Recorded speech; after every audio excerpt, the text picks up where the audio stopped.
نبی اور بادشاہ۔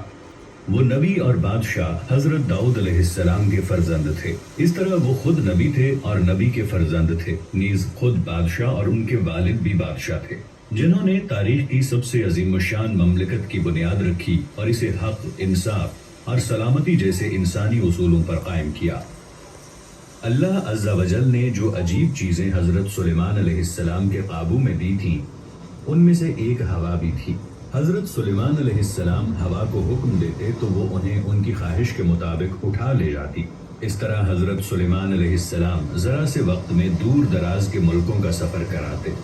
اسی طرح جنوں اور شیطانوں کو بھی ان کے قابو میں کر دیا تھا، جن میں سے بعض معمار تھے جو وہ ساری چیزیں تعمیر کرتے جن کا انہیں حکم دیا جاتا، بعض غوطہ خور تھے جو سمندروں کی تہوں میں اتر کر خزانے نکال لاتے تھے۔ اسی طرح ان کے لیے پرندے، جنگلی جانور اور چیونٹیاں بھی مسخر کر دی گئی تھیں۔ وہ سب سلیمان علیہ السلام کے مددگار تھے ان کی سلطنت میں بھلائی، خوشحالی اور ترقی کے حصول میں، تاکہ وہ سب پرسکون اور اچھی زندگی بسر کر سکیں۔ اسی طرح اللہ تعالیٰ نے حضرت سلیمان علیہ السلام کو حکمت اور گہری سمجھ بھی عطا فرمائی تھی۔ اللہ تعالیٰ نے حضرت سلیمان علیہ السلام کو پرندوں اور جانوروں کی بولیاں سکھائی تھیں۔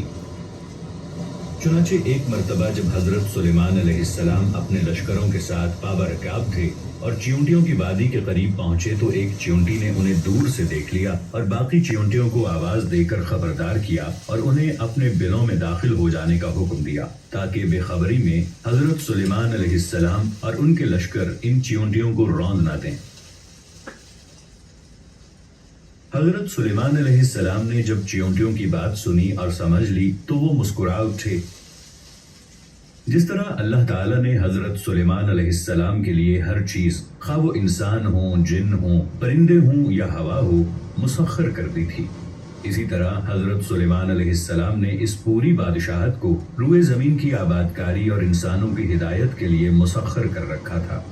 حضرت سلیمان علیہ السلام حق کے معاملات میں مضبوط اور طاقتور بادشاہ اور ایسے نبی تھے جو زمین پر اللہ تعالیٰ کی مرضی کو پورا کرنے میں اور انسانوں کے زمین پر بہتر خلافت میں لگے رہتے تھے۔ حضرت سلیمان علیہ السلام کی سلطنت اور مملکت بہت وسیع تھی، چنانچہ وہ زمین کے راستوں پر ایک جگہ سے دوسری جگہ آتے جاتے، اپنے عظیم مقاصد کو پورا کرنے، اللہ تعالیٰ کی بندگی کی بنیاد پر انسانیت کے اتحاد کے لیے اور اختلاف، فساد، بگاڑ اور کشمکش کو ختم کرنے کی خاطر۔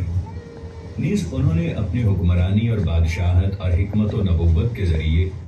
انہیں عطا کردہ ساری نعمتوں کو بہترین صورت اور بلند ترین مقصد کے ساتھ حق کی اشاعت اور مخلوق کی نفع رسانی میں لگا دیا۔ چنانچہ وہ اپنے ہدہد کو ایک پیغام کے ساتھ ملکہ سبا کے پاس روانہ کرتے ہیں، اسے یعنی ملکہ سبا کو اللہ تعالیٰ کی بندگی کی دعوت دینے کی خاطر۔